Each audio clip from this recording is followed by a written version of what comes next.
Bagi Tuhan kita. Sebelum Bapak Ibu Saudara duduk, tengok kanan kiri muka belakang minimal 4 orang, saudara berikan selamat, katakan Merry Christmas.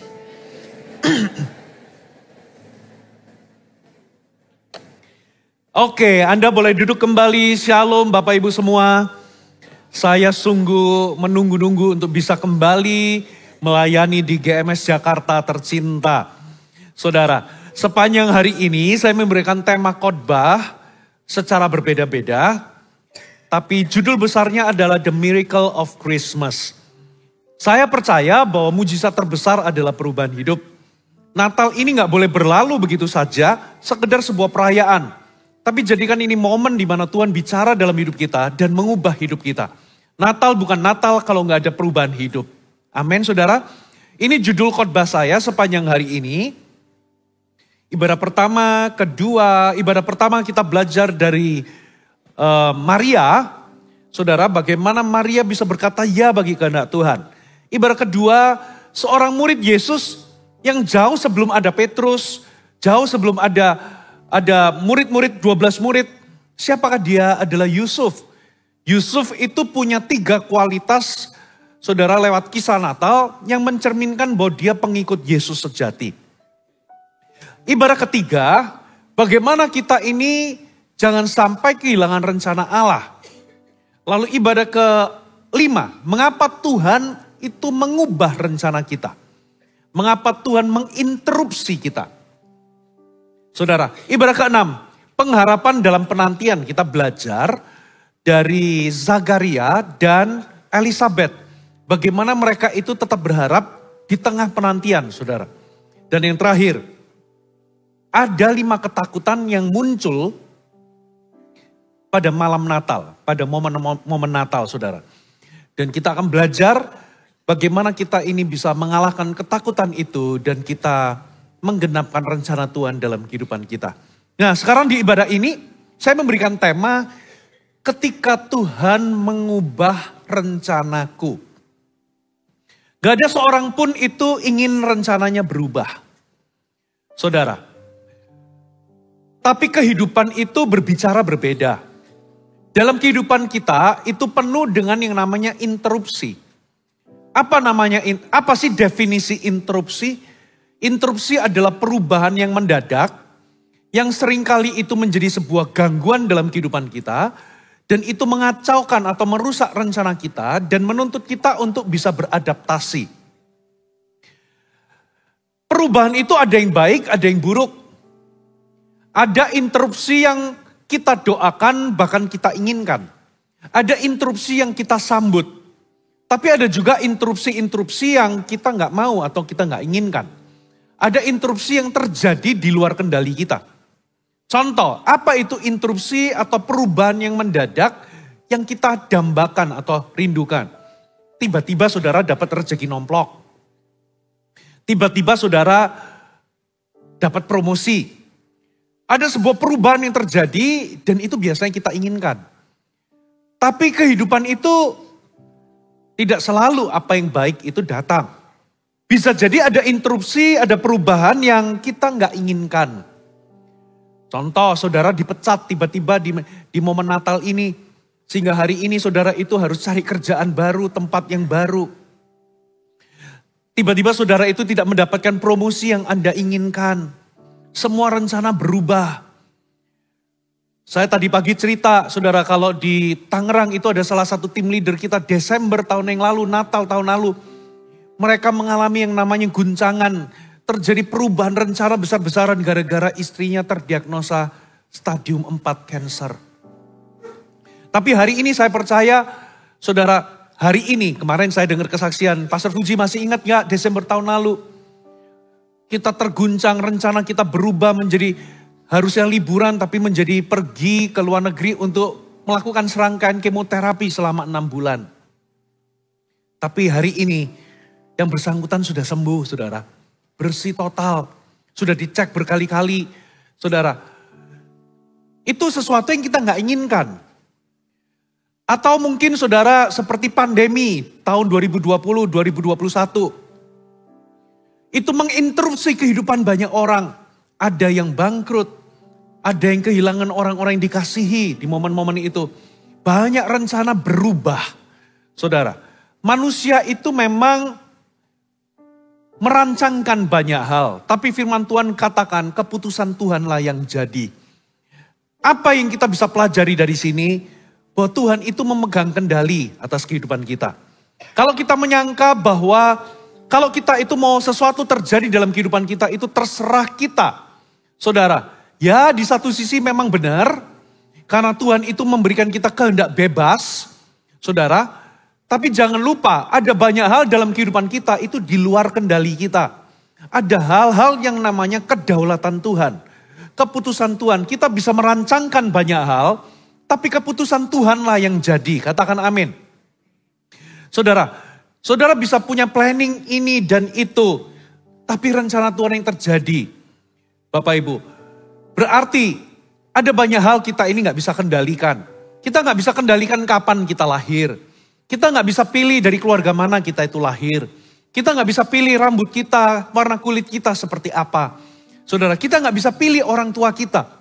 Semua terjadi karena kedaulatan Allah dalam kehidupan kita. Dari sini kita bisa tahu bahwa Tuhan itu pegang kendali. Tuhan itu menentukan segala sesuatu yang terjadi. Ya, kapan lalu ketika kita pemilu, seringkali waktu pemilu kita ini khawatir, nanti kalau pasangan A yang menang, nanti gimana? Kalau pasangan yang kita nggak dukung, kalau menang nanti gimana? Kehidupan akan bagaimana? Saudara, ada yang lebih besar daripada pemilu. Namanya kedaulatan Tuhan. Halo, amin. Tidak ada satupun terjadi itu di luar kendalinya Tuhan. Bapak Ibu, sekalipun dunia ini memang sudah jatuh di dalam dosa. Ada banyak hal yang merupakan kehendak Tuhan itu nggak terjadi. Tuhan ingin tidak satupun binasa. Tapi tetap banyak orang binasa. Tuhan tidak menginginkan, saudara, orang-orang itu jatuh dalam dosa atau berbuat dosa. Tapi hari ini dosa masih berjalan terus. Saudara, sekalipun dunia ini sudah rusak. Tapi Tuhan masih pegang kendali. Katakan amin. Nah, apa yang saya mau katakan adalah kita seringkali nggak suka yang namanya perubahan rencana. Apalagi kalau itu sesuatu yang di luar kendali kita. Saudara, nah, tahukah saudara, Tuhan itu seringkali bekerja melalui interupsi. Tuhan itu seringkali bekerja melalui, saudara, Tuhan seringkali menginterupsi kehidupan kita. Nah, kisah Natal itu adalah kisah yang banyak dipenuhi dengan interupsi. Maria hidupnya diinterupsi. Ya, contohnya saudara kita tahu bahwa Maria dan Yusuf itu, Maria itu usianya kurang lebih sekitar 14 tahun. 12 sampai 14 tahun waktu dia itu bertunangan. Coba kita berandai-andai berimajinasi bagaimana mereka itu sudah planning segala sesuatunya. Saudara, coba bayangkan mereka misalnya Maria itu datang ke sebuah kebaktian pemuda di sinagoga. Nama sinagoganya GMS. Ya, ternyata yang khotbah si Yusuf. Yusuf itu khotbah tentang nubuatan mengenai Mesias. Khotbahnya menarik. Rupa-rupanya si Maria itu simpatik sama yang namanya Yusuf. Lalu setelah khotbah ternyata mereka sempat ketemuan dan bercakap-cakap. Rupa-rupanya Maria juga mendapatkan signal kalau Yusuf juga simpatik sama dirinya. Akhirnya karena mereka sudah kenal, lama-lama diajak ngopi bareng. Makin dekat. Lalu apa yang terjadi? Saudara, mereka lapor kepada pemimpin CG masing-masing. Saudara, atau kepada pastornya masing-masing. Ternyata pastornya juga memberikan lampu hijau, silakan. Kita semua damai sejahtera. Kamu boleh nembak. Zaman dulu di Israel nggak ada yang namanya sistem pacaran, itu nggak ada. Yang ada itu pertunangan. Ada sebuah tradisi yang namanya pertunangan. Saudara, sebentar kok saya lupa namanya. Sebentar ya. Namanya itu Kiddushin kalau nggak salah. Sebentar. Saya sudah khotbah 2-3 kali tapi lupa.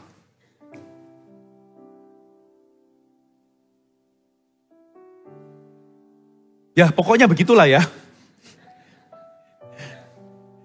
tiba-tiba hilang. Istilahnya, sebentar ya, saya cari ya. Maaf gak ketemu. Ya kidusi ya. Ya betul ya. Itu adalah sebuah tradisi upacara sebelum mereka menikah, mereka itu akan masuk dalam masa pertunangan dan itu serius. Saudara, tujuan dari tradisi ini adalah supaya menjaga kesucian, khususnya yang sang gadis supaya jangan sampai hamil di luar nikah atau seks pranikah. Ya mereka biasanya masuk dalam masa pertunangan dengan sebuah perjanjian 1 tahun dari sekarang mereka itu nggak boleh tidur sebagai suami istri. Walaupun mereka belum suami istri, saudara. Nah biasanya kalau putus, karena ini serius, kalau putus pun itu mereka anggap sudah bercerai.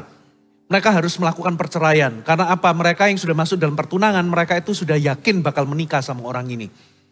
Nah, jadi mereka itu masuk di masa itu. Coba bayangkan mereka itu sudah pikirkan resepsinya di mana. Siapa yang memberkati, outdoor atau indoor. Mereka juga sudah jahit jas, sudah jahit gaun. Saudara, mereka sudah merencanakan siapa tamu-tamu yang diundang. Pestanya itu 500 orang yang datang atau berapa ratus orang yang datang. Bahkan mereka ini sudah, saudara, tapi sebelum sampai di situ, saudara, Yusuf itu nembak dulu tadi kan, saya skip. Ya, diajak dinner, lalu akhirnya dikasih boneka dulu, lalu di ujungnya ternyata ada cincin sampai berlutut, will you marry me? Itu ya, Maria berkata, I am Mary. I do. Langsung mereka sudah merencanakan semuanya sampai resepsi di mana, sudah jahit gaun, bahkan mereka itu mau tinggal di mana, mereka mau beli rumah di mana. Mereka sudah planning, tiba-tiba rencana mereka diinterupsi oleh Tuhan sendiri. Malaikat datang lalu berkata, kamu hamil. Saudara, ini interupsi yang besar-besaran, katakan interupsi. Rencana mereka berubah bagi Maria. Dia bisa kehilangan Yusuf. Coba bayangkan gimana jelaskan kepada Yusuf. Sayangku, bolehkah kita bicara? Kita ketemu di kafe biasanya ya. Ada yang penting yang aku harus bicarakan. Sampai di situ, apa sayang? Kamu janji ya jangan marah ya. Kemarin aku dapat kunjungan malaikat. Bagus dong, malaikat luar biasa loh. Tunggu dulu sayang, dengarkan dulu. Aku mau buat pengakuan, aku hamil. Dan yang membuat aku hamil itu Roh Kudus. Malaikat yang berbicara dan sekarang ini aku sudah tes benar-benar positif. Hancurlah rencana bagi Yusuf. Yusuf terluka, terguncang. Dia berpikir pasti dia sama si Antonius. Atau sama si Elkana. Atau sama si Timotius. Anggota CG ini, CG itu. Karena sulit menerima sebuah kenyataan dia hamil dan karena Roh Kudus. Karena di zaman itu dibuka-buka di Alkitab gak ada mujizat perawan itu bisa hamil. Kalau orang mandul bisa. Tapi di sepanjang Alkitab gak ada mujizat seperti itu. Jangan-jangan dia bohong. Makanya Alkitab berkata Yusuf itu ingin menceraikan diam-diam. Ingin cerai. Membatalkan semua pertunangan itu. Pernikahan itu. Saudara. Karena biasanya cerainya itu harus diumumkan secara publik. Tapi kali ini dia melakukan diam-diam supaya dia tidak mempermalukan Maria. Jadi Yusuf ini orangnya masih baik. Terjadi perubahan rencana besar-besaran. Tiba-tiba Yusuf pun diinterupsi. Malaikat datang menjumpai dia dalam mimpi dan berkata, jangan takut ambil Maria sebagai istrimu. Rencananya berubah semua. Impiannya berubah, rencananya berubah. Saudara. Dalam kehidupan kita itu juga sama. Apa yang terjadi ketika Tuhan mengubah rencana kita? Saudara, bagaimana ketika Tuhan itu mengubah rencana kita? Saudara, kita harus punya pola pikir yang benar. Karena setiap respon kita, itu adalah kesempatan untuk sebuah kehidupan yang baru yang Tuhan sediakan buat kita. Tuhan bekerja di dalam setiap interupsi dalam kehidupan saudara. Nah, pelajaran pertama, ketika Tuhan mengubah rencana saudara, apa yang harus Anda lakukan? Catat baik-baik yang pertama, saudara. Coba kita buka dulu ayatnya ya, Lukas 1 ayat 26 sampai 30. Dalam bulan ke-6, Allah menyuruh malaikat Gabriel pergi ke sebuah kota di Galilea bernama Nazaret. Kepada seorang perawan yang bertunangan dengan seorang bernama Yusuf dari keluarga Daud. Nama perawan itu Maria. Ketika malaikat itu masuk ke rumah Maria, ia berkata, "Salam hai engkau yang dikaruniai, Tuhan menyertai engkau." Maria terkejut, katakan terkejut. Mendengar perkataan itu lalu bertanya di dalam hatinya, apakah arti salam itu? Kata malaikat itu kepadanya, "Jangan takut hai Maria, sebab engkau beroleh kasih karunia di hadapan Tuhan."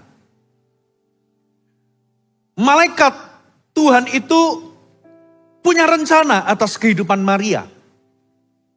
Tuhan punya rencana atas kehidupan Yusuf. Tuhan ingin melalui mereka, melalui pernikahan mereka, mereka itu bisa melahirkan Sang Mesias yang sudah dinubuatkan ribuan tahun lalu di Alkitab. Dan inilah waktunya, saudara. Dan untuk Tuhan itu bisa menggolkan rencananya, saudara, dia harus menginterupsi rencana dari Maria dan rencana dari Yusuf. Dan Tuhan itu membutuhkan seorang malaikat, membutuhkan sesuatu yang supranatural untuk bicara kepada mereka. Jadi apa yang kita bisa pelajari dari sini? Ketika Tuhan menginterupsi kehidupan kita, rencana kita, ketika Tuhan mengubah rencana kita, itu berarti Tuhan itu sebenarnya sedang mencari perhatian kita. Saudara, Tuhan sedang mencoba menarik perhatian kita. Coba bayangkan Yusuf, Maria, tiba-tiba kedatangan malaikat. Hari ini kalau Tuhan menginterupsi hidup Anda harus tahu bahwa Tuhan itu sedang mencoba untuk menarik perhatian saudara. Kenapa kok Tuhan mencoba menarik perhatian kita? Saudara, karena Tuhan ingin kita putar balik. Karena Tuhan punya rencana, katakan amin. Tuhan punya tujuan dan rencana yang berbeda dengan rencana kita. Itu sebabnya Tuhan itu menarik perhatian kita melalui interupsi-interupsi dalam kehidupan kita. Melalui sesuatu yang Tuhan izinkan dalam kehidupan kita. Tuhan punya rencana, tapi kita berjalan ke arah yang berbeda dari rencana itu. Itu sebabnya Tuhan menginterupsi. Tuhan ingin kita masuk dalam rencananya. Ketika rencanamu diubah, ketika apa yang Anda rencanakan itu tiba-tiba semuanya bubar. Itu adalah cara Tuhan untuk menarik perhatian kita. Katakan amin. Karena lewat interupsi tersebut, kita itu dipaksa untuk memikirkan ulang apa yang terpenting dalam kehidupan kita. Ketika terjadi interupsi, itu adalah cara Tuhan untuk berbicara kepada kita. Itu adalah cara Tuhan untuk Tuhan itu nyatakan apa yang Tuhan inginkan dalam kehidupan kita. Maria punya rencana, tiba-tiba malaikat datang dan Tuhan menyatakan lewat malaikat itu, lewat interupsi itu, apa yang Tuhan inginkan dari Maria. Ternyata Tuhan menginginkan Maria untuk hamil sebelum nikah. Saudara, Tuhan menginginkan Maria hamil sebelum pernikahan dia dengan Yusuf. Tuhan ingin Maria melahirkan Sang Mesias. Saudara, itu sebabnya kalau Anda mengalami interupsi, saya nggak ngerti apakah interupsi itu bentuknya sesuatu yang baik ataupun sesuatu yang buruk. Mungkinkah itu adalah cara Tuhan untuk dia itu menarik perhatian Anda, untuk dia nyatakan rencananya. Dia nyatakan apa yang Tuhan inginkan dalam kehidupan saudara. Halo, amin. Untuk saudara berpikir ulang apa yang betul-betul penting dalam kehidupan saudara. Itu adalah cara Tuhan untuk saudara itu bisa dengarkan suaranya. Karena mungkin selama ini Anda nggak pernah mendengarkan Tuhan. Lewat khotbah nggak mempan, lewat ini nggak mempan. Anda tetap berjalan ke arah kematian. Ada jalan disangka orang lurus tapi ujungnya maut. Saudara, sehingga Tuhan itu harus menginterupsi hidup Anda lewat kejadian-kejadian tertentu yang mendadak. Baik itu buruk ataupun baik dalam kehidupan saudara. Itu adalah cara Tuhan menarik perhatian Anda. Supaya apa saudara? Supaya Tuhan berbicara kepada saudara. Alkitab berkata saudara, dosa kita itu yang membuat Tuhan gak bisa dengar. Doa kita bukan karena Tuhan tuli, tapi ada penghalang. Saudara, dan Tuhan mau kita Tuhan itu mau kita bereskan dosa kita. Kita ke arah yang salah. Selama ini kita gak mendengarkan dia. Kalau kita dengarkan dia, maka Tuhan gak perlu menginterupsi hidup kita. Tapi karena selama ini kita gak pernah mendengar Tuhan, gak mempan lewat A, lewat B, lewat khotbah, lewat ini, maka Tuhan akhirnya berbicara, menarik perhatian kita lewat interupsi dalam kehidupan kita. Gak harus malaikat menjumpai Anda, tapi bisa jadi itu sebuah kejadian mendadak yang Anda gak duga, Anda gak sangka. Saudara, Tuhan ingin Anda kembali. Halo, amin. Mungkin selama ini kita itu orang yang suka planning. Alkitab mengajarkan untuk kita itu harus punya visi, punya rencana dalam kehidupan. Halo, amin. Tapi sayangnya kita nggak pernah melibatkan Tuhan dalam perencanaan-perencanaan kita. Benar, Alkitab mengajarkan untuk kita itu buat planning tanpa sebuah perencanaan, maka gagallah sebuah usaha. Tanpa strategi, saudara, kita nggak mungkin bisa memenangkan sebuah pertempuran. Kitab Amsal mengajarkan demikian. Saudara, makanya saya selalu katakan kepada semua orang, kita ini harus bikin rencana. Rencana itu nggak harus sempurna. Lebih baik rencana yang biasa-biasa tapi Anda lakukan sekarang daripada Anda tunggu rencana Anda sempurna tapi 2 tahun lagi Anda lakukan. Itu sama seperti kalau Anda gagal membuat rencana, Anda sedang merencanakan untuk gagal. Halo, amin. Tapi sayangnya, di dalam semua perencanaan-perencanaan kita, seperti kata Yakobus, kita nggak pernah melibatkan Tuhan. Makanya kalau kita mau pindah ke kota Anu, atau mau lakukan ini, lakukan itu, selalu katakan, jika Tuhan kehendaki. Halo, amin. Kita merencanakan dan kita libatkan Tuhan di dalam perencanaan. Nah, kita sudah merasa pintar, kita sudah merasa pandai, kita berjalan menurut rencana sendiri, kita buat rencana kita sendiri. Tapi ingat rencana Tuhan yang terjadi. Karena Tuhan tahu di ujungnya ini, Anda bakal celaka, di ujungnya ini gak benar. Makanya Tuhan menginterupsi rencana kita. Tuhan menginterupsi dan mengubah rencana-rencana kita. Bisa jadi, saudara, perubahan-perubahan mendadak yang Tuhan izinkan terjadi dalam kehidupan saudara, itu adalah cara Tuhan untuk menarik perhatian saudara. Tuhan mau bicara dalam kehidupan saudara. Bisa jadi ada hal-hal tertentu yang harus Anda ubah. Bisa jadi ada karakter tertentu yang gak saleh yang Tuhan itu mau Anda tinggalkan. Ada kebiasaan-kebiasaan buruk tertentu yang Anda harus lepaskan. Bisa jadi Tuhan sedang memanggil Anda untuk Anda itu masuk dalam rencananya. Melibatkan Anda dalam sebuah pekerjaan Tuhan. Seperti Tuhan melibatkan Maria di dalam rencananya untuk juru selamat Mesias di muka bumi. Sehingga Tuhan itu harus mendatangkan sesuatu yang supranatural untuk menarik perhatian Yusuf dan Maria. Supaya mereka masuk dalam rencananya. Saudara, kalau rencanamu diubah. Kalau rencanamu berantakan. Kalau rencanamu kacau. Saudara, jangan-jangan itu adalah cara Tuhan untuk menarik perhatian saudara. Supaya Anda masuk dalam rencananya. Katakan amin. So, jangan kecewa, jangan marah, jangan memukul diri atau menyalahkan Tuhan. Ketika apa yang Anda rencanakan tiba-tiba berantakan. Tapi sebaliknya, saudara coba tanya. Kira-kira apa yang Tuhan mau sebetulnya? Coba dengarkan suara Tuhan. Puji Tuhan, Tuhan gak perlu kirim malaikat ke kita. Karena Tuhan sudah berikan kita Bible. Tuhan sudah kasih kita firman. Katakan amin. Gak harus Anda dikunjungi malaikat, saudara. Gak harus. Karena kita sudah punya firman Allah.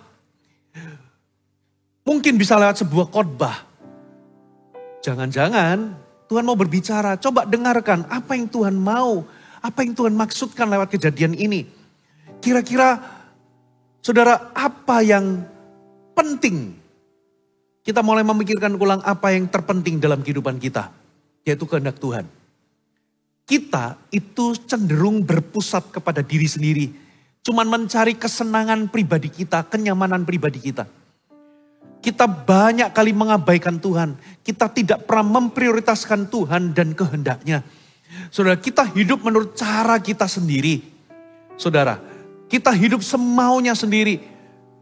Jika lewat interupsi itu, Tuhan mau kita berpikir ulang, kira-kira apa yang paling penting dalam kehidupan kita. Apa yang Tuhan kehendaki.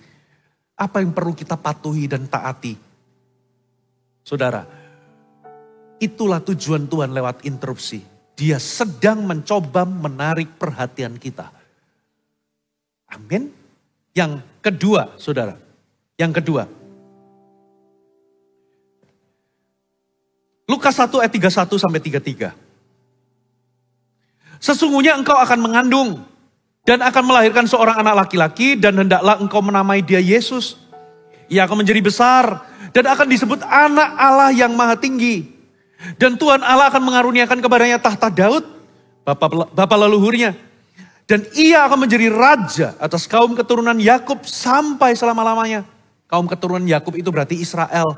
Dan Israel itu bukan cuma Israel fisik saja, tapi Israel rohani. Kita ini adalah Israel rohani. Dan kerajaannya tidak akan berkesudahan. Wow. Ini berbeda dengan rencana Maria. Maria itu cuma merencanakan sebuah pernikahan.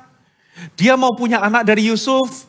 Dia mau punya kehidupan yang normal, kehidupan yang nyaman, kehidupan yang baik. Cuman itu. Saudara, tiba-tiba malaikat datang. Sesungguhnya engkau akan mengandung. Engkau akan hamil dan melahirkan Yesus. Dan Yesus ini akan menjadi anak Allah yang maha tinggi. Sebab dialah Mesias yang dijanjikan. Mesias yang dinubuatkan. Saudara, tiba-tiba rencananya berubah Bapak Ibu. Rencananya berubah. Perubahan ini gak nyaman bagi Maria. Yang pertama, Maria punya resiko ditinggal oleh Yusuf yang dia cintai. Kedua, Maria punya resiko dirajam batu. Kenapa?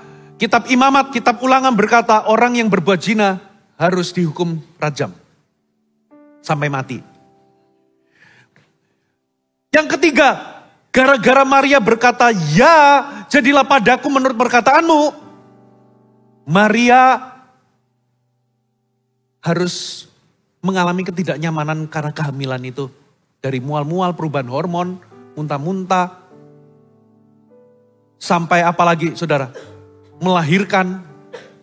Belum lagi saudara tiba-tiba gara-gara dia hamil, kok bisa pas ada dekret dari Kaisar Agustus untuk sensus. Kok bisa waktunya pas hamil gede. Sehingga pergi perjalanan, waduh ini waktunya gak pas nih. Jarak dari Bethlehem ke tempat mereka itu berada itu kurang lebih seperti Jakarta ke Bandung, 130 kilo. Kalau naik bus enak setengah jam. Tapi zaman dulu itu jalan kaki orang-orang. Sehingga membutuhkan waktu kurang lebih seminggu. Itu perjalanan yang melelahkan. Ya, belum lagi nggak bisa ngajak ibu hamil lari. Nggak ada. Makanya naik keledai. Keledai itu nggak bisa lari. Keledai itu jalannya pelan. Ini perjalanan yang melelahkan. Dia nggak berencana untuk punya anak. Tapi Tuhan pengen dia punya anak. Bahkan sebelum pernikahan. Lalu apa yang terjadi? Nyampe di Bethlehem. Kok bisa pas sakit bersalin? Ayo coba. Aduh Tuhan kalau jadi Maria. Kok hidupku genap lah, sudah jatuh ketimpa tangga. Gak ada orang married, hamil, punya rencana aku nanti mau melahirkan di kandang babi. Gak ada. Di kandang binatang gak ada. Pasti semuanya kepengen di rumah sakit yang bagus, kalau bisa VVIP. Saudara, apalagi di situ tiba-tiba kok bisa sakit bersalin, kok bisa pas. Karena kondisinya itu seluruh orang itu tiba-tiba harus balik ke kampung halaman kelahiran. Untuk sensus itu berarti kalau Anda orang Jakarta, sekarang tinggal di Surabaya, Anda harus berangkat ke Jakarta. Kalau Anda orang Solo yang kebetulan tinggal di Bandung, Anda harus dari Bandung pulang ke Solo. Bayangkan kalau itu di Indonesia itu pasti flight penuh. Kereta api penuh. Penginapan pasti penuh semua. Makanya penginapan penuh, full book semua. Loh kok bisa pas? Pas lagi hamil besar, ada dekret, lalu nyampe Bethlehem, kok bisa mules? Kontraksi. Pas kok nggak ada penginapan, lengkap situasinya. Kenapa saudara? Karena memang demikian tertulis bahwa Mesias itu harus lahir di Bethlehem. Tapi gara-gara itu, dia sulit. Hidupnya jadi susah, sulit. Melahirkan di kandang binatang, nggak steril, bau penuh dengan kotoran. Saudara, Anda kan pasti kepengennya di sini tuh, wah semua alkohol ada, obat-obatan ada, semuanya steril. Ini harus melahirkan di kandang. Itu di luar rencananya Maria semua. Saudara. Belum lagi ketika sudah lahir, Herodes tahu ada raja yang lahir. Herodes membunuh semua anak sehingga mereka berdua ini harus pergi, pindah, bukan hanya pindah kota tapi pindah negara. Ke Mesir. Kurang lebih 2 tahun mereka tinggal di situ sampai Herodes mati. Mereka harus memulai hal yang baru, penuh dengan ketidakpastian. Yusuf itu bukan tukang saudara, tapi dia itu carpenter. Maksudnya apa? Pengusaha mebel. Kalau saudara butuh furnitur dan sebagainya, saudara itu carinya Yusuf. Saudara. Jadi bukan sekedar tukang gitu ya. Bukan sekedar tukang kayu, tapi gara-gara pindah, bisa jadi pekerjaannya, pelanggan-pelanggannya yang selama ini dia harus tinggalkan pekerjaannya, harus mulai hal yang baru di situ. Mungkin orang gak kenal dia, makanya dia mungkin usaha online. Dari tukang kayu jadi jualan baju. Itu semua serba gak pasti, hidupnya gak nyaman. Bapak Ibu. Dan waktu Maria mendengar salam dari malaikat itu, dikatakan Maria itu terkejut, greatly troubled. Maksudnya apa? Maria cemas, bingung dan takut. Karena memang, saudara, ini sesuatu yang sulit untuk dia pahami. Sulit untuk dia mengerti. Tapi yang luar biasa dia tetap berkata, jadilah padaku menurut perkataanmu. Dia gak mengerti ini endingnya gimana. Ini gak ngerti dia akan bakal jadi gimana. Tapi satu hal, saudara. Gara-gara dia ambil rencana Tuhan, mungkin memang sulit. Tapi poin kedua catat baik-baik. Kalau Tuhan mengubah rencanamu, percayalah bahwa Tuhan punya rencana yang lebih baik. Katakan amin. Ketika Tuhan mengubah rencana kita, mengacaukan rencana kita, itu karena Tuhan punya rencana lebih baik. Katakan amin. Ayat yang kita baca, saudara, Maria itu planning punya anak biasa, tapi Tuhan punya rencana yang lebih baik. Maria punya anak itu Mesias, anak Allah yang maha tinggi. Katakan amin. Maria mungkin kepengennya itu punya rumah tangga yang biasa, normal, menghasilkan anak-anak yang biasa. Tapi Tuhan punya rencana lebih tinggi, lebih besar, lebih mulia. Mereka jadi kehormatan menjadi orang tua dari Yesus Kristus, Sang Mesias Juru Selamat dunia. Pribadi kedua, Tritunggal, pencipta alam semesta. Saudara, itu adalah privilege, itu adalah kehormatan. Memang sulit, tapi rencana Tuhan selalu lebih baik daripada rencana kita. Katakan amin.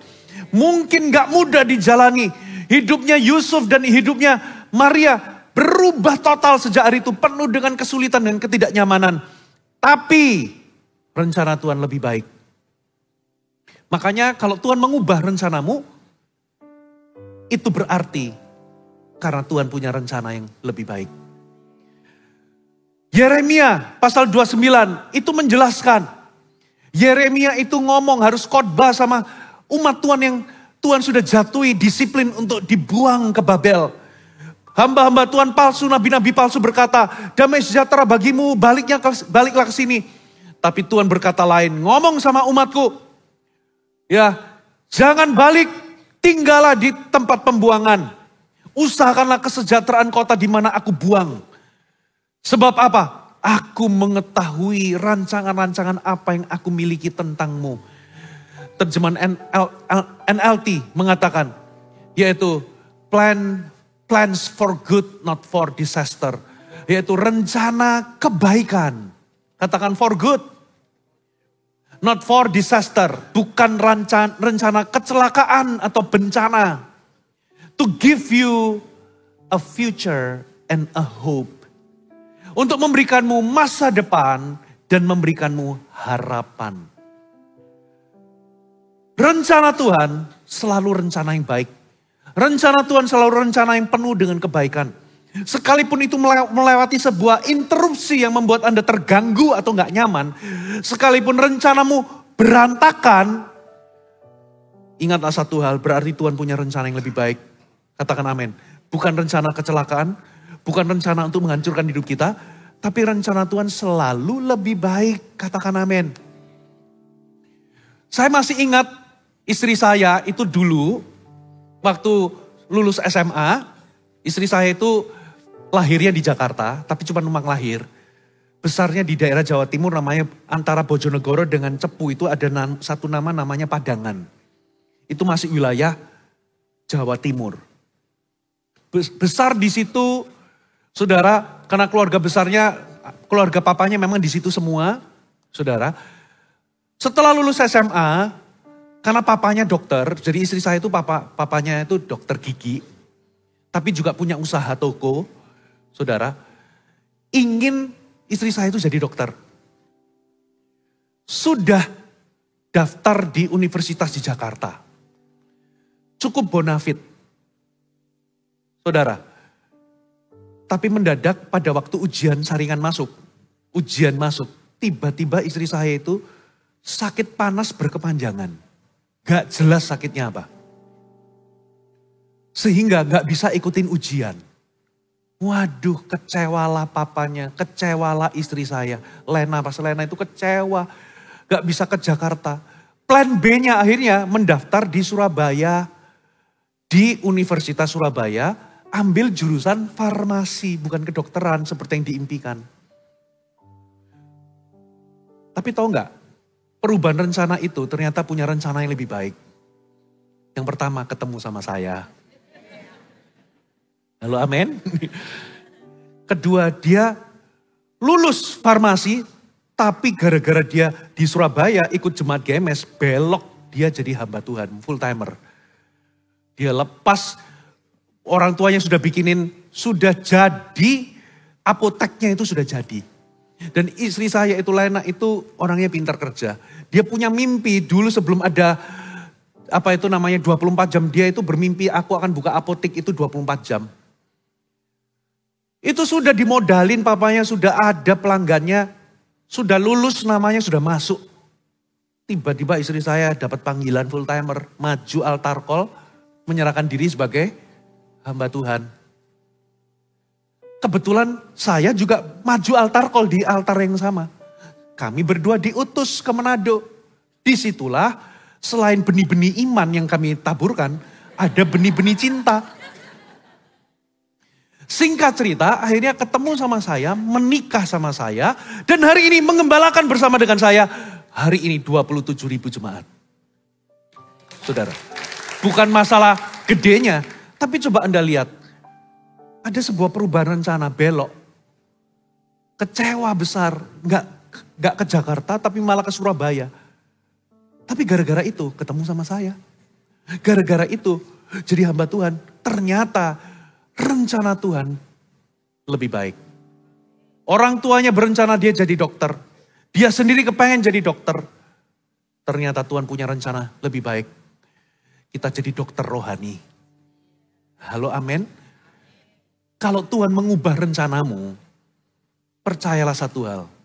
Selain Tuhan itu mau mencoba menarik perhatian saudara, ternyata Tuhan punya rencana yang lebih baik dari rencana kita.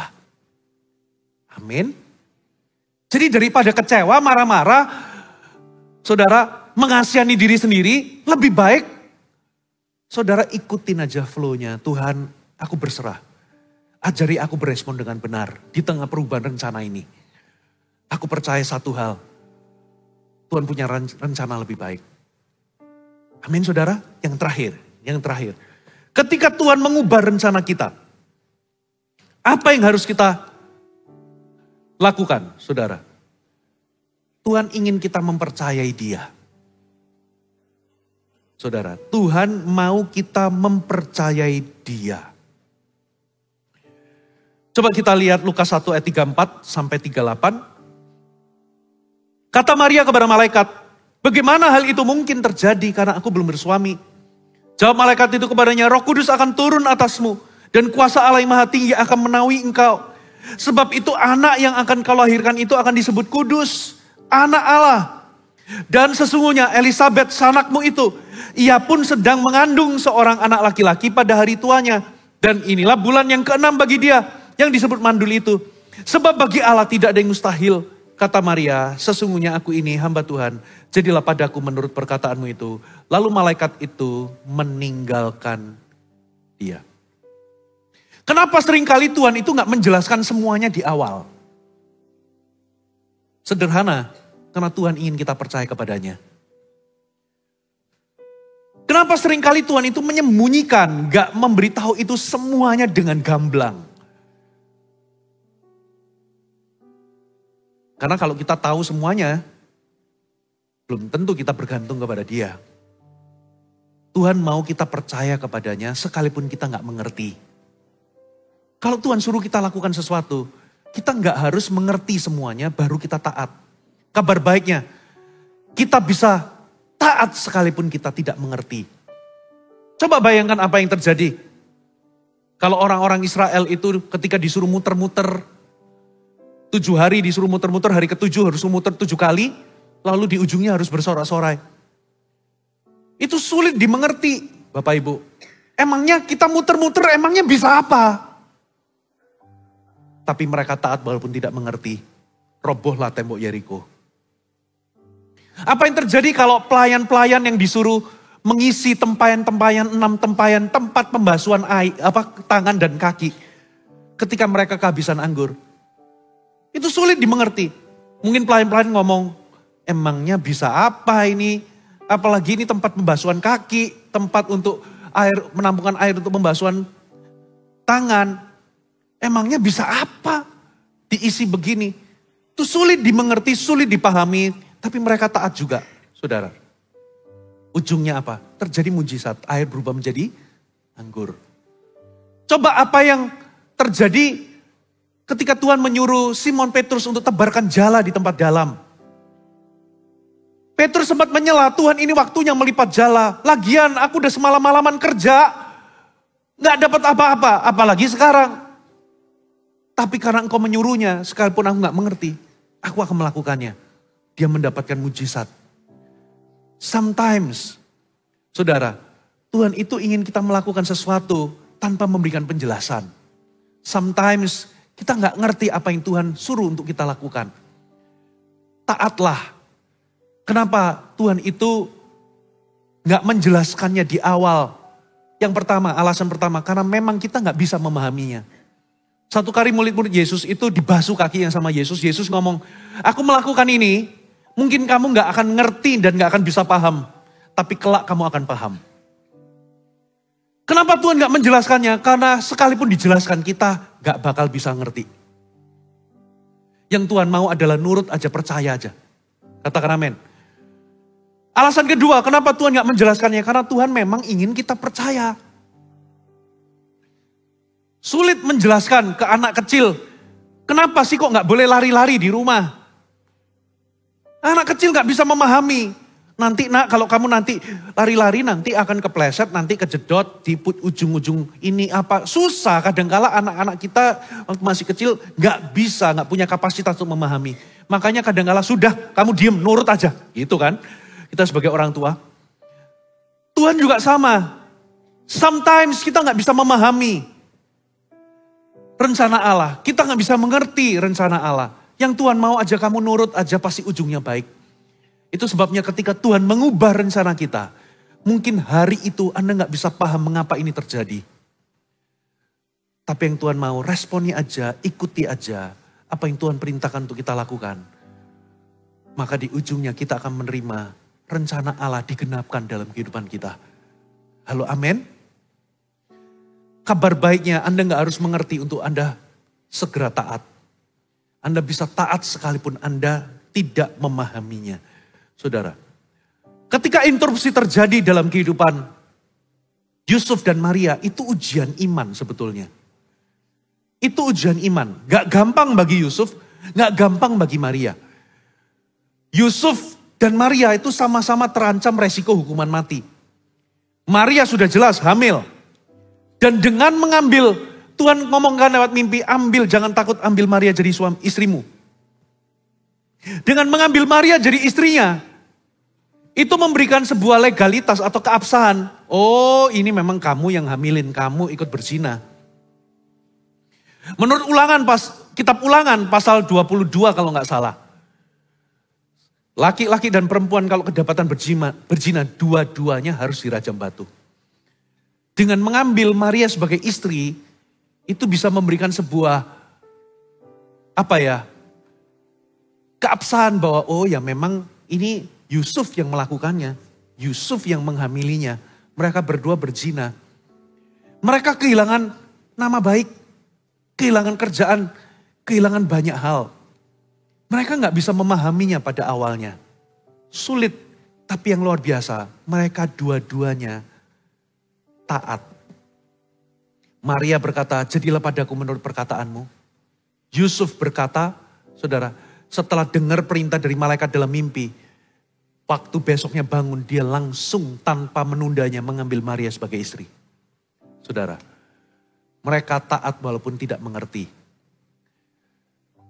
Saudara, kalau Anda harus nunggu mengerti semuanya baru taat, itu berarti tandanya Anda gak percaya. Ya, seringkali kan kita ngomong begitu sama anak kita. Anak kita komplain, Ma kenapa mama suruh aku lakukan ini? Kenapa papa suruh lakukan ini? Sudah nurut aja, percaya aja sama mama. Percaya aja sama papa. Pasti baik, udah. Papa susah untuk menjelaskannya kepadamu. Percaya saja. Seringkali iman itu berarti Anda harus belajar untuk mempercayakan diri Anda kepada Tuhan. Di tengah hal-hal sulit. Kalau Anda ngalami perubahan rencana, tiba-tiba interupsi, entahkah itu interupsi yang baik ataupun interupsi yang buruk, rencanamu bubar semua, perhatikan baik-baik, Tuhan ingin Anda mempercayainya. Hanya gara-gara terjadi perubahan rencana, bukan berarti Tuhan kita berubah. Hanya gara-gara terjadi perubahan rencana, bukan berarti janjinya berubah terhadap kita. Hanya gara-gara terjadi perubahan rencana, bukan berarti destiny kita berubah. Satu hal yang kita perlu pegang, Tuhan turut bekerja dalam segala hal untuk mendatangkan kebaikan. Itu Anda gak boleh ragukan. Dan rencananya selalu rencana yang baik, bukan rencana kecelakaan. Amin saudara. Tengok kanan kiri, jangan takut dengan yang namanya perubahan. Mari kita bangkit berdiri bersama-sama. Sebab Kau besar Tuhan, lebihi langit, lebihi langit. Sebab Kau besar. Sebab Kau besar Tuhan, lebih dari segalanya.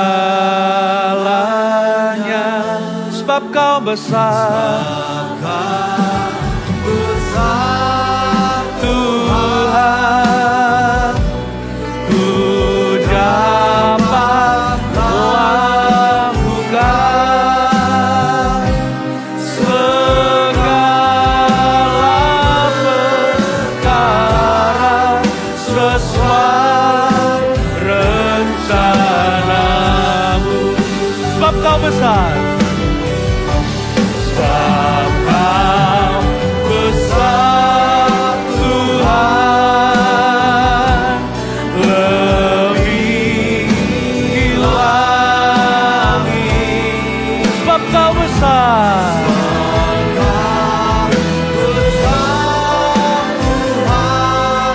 Lebih dari segalanya.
semua buka mata sejenak.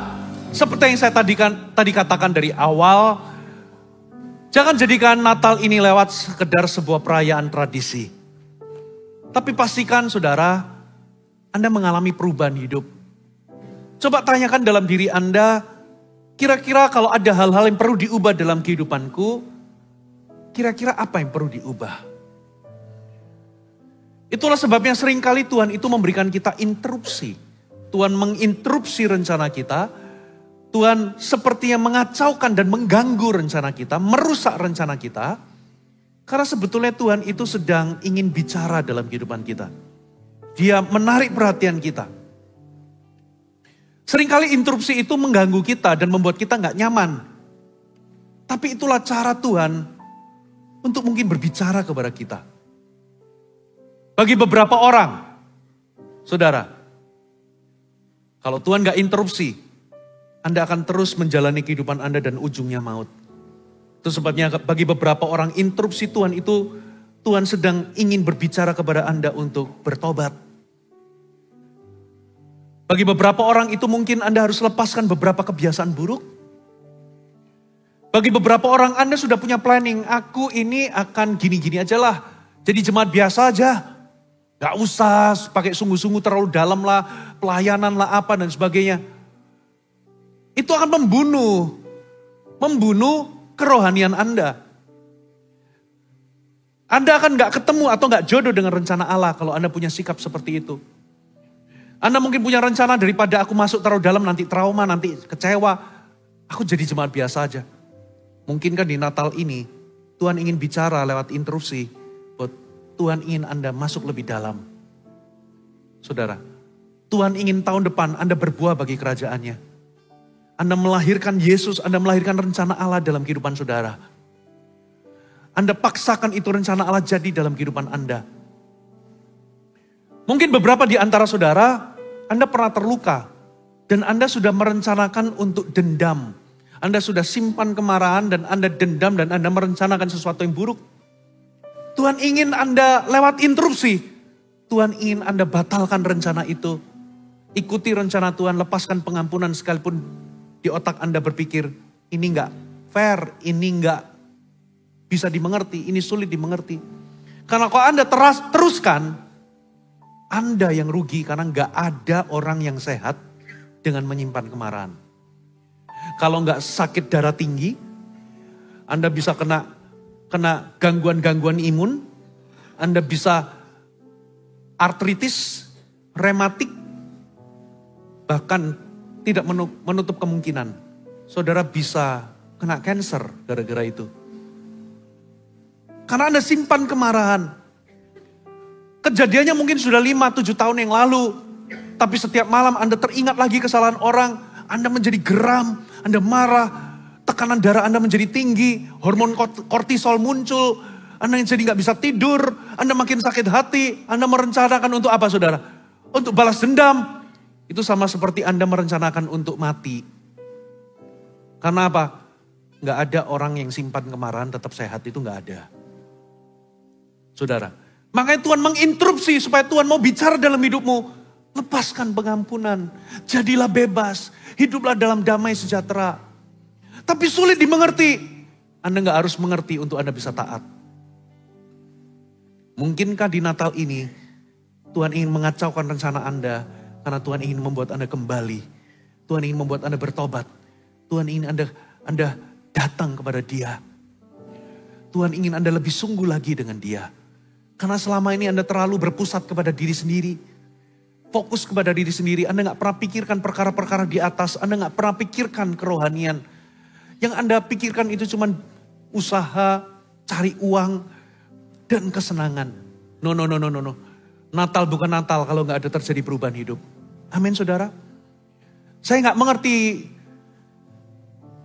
interupsi apa yang Tuhan kerjakan dalam kehidupan Anda. Tapi yang pasti itu cara Tuhan untuk menarik perhatian saudara. Yang pasti Tuhan punya rencana lebih baik dalam hidup Anda. Dan yang pasti Tuhan ingin Anda belajar mempercayai Dia. Sekalipun Anda gak paham. Semuanya tutup mata sejenak. Saya ingin mendoakan khusus untuk beberapa orang di antara saudara yang Anda tahu bahwa Anda harus bertobat. Anda tahu Anda harus kembali, Anda harus lebih sungguh dengan Tuhan, Anda harus tinggalkan beberapa kebiasaan berdosa. Tapi hari ini, sampai hari Anda merasa struggle, Anda merasa gak berdaya, merasa gak punya kemampuan. Izinkan saya ingin berdoa bagi Anda hamba-hamba Tuhan di sini, para pendoa, mendoakan Anda, melepaskan Anda kekuatan, melepaskan Anda dukungan, memberikan Anda kasih karunia seiring dengan kemauan dan keputusan Anda untuk berubah. Kalau ada orang-orang seperti ini, Pastor Fuji, aku mau berubah, aku tahu Tuhan ingin aku bertobat lebih sungguh. Tuhan ingin aku kembali. Tapi aku merasa gak berdaya. Kalau Anda orangnya, angkat tanganmu tinggi-tinggi.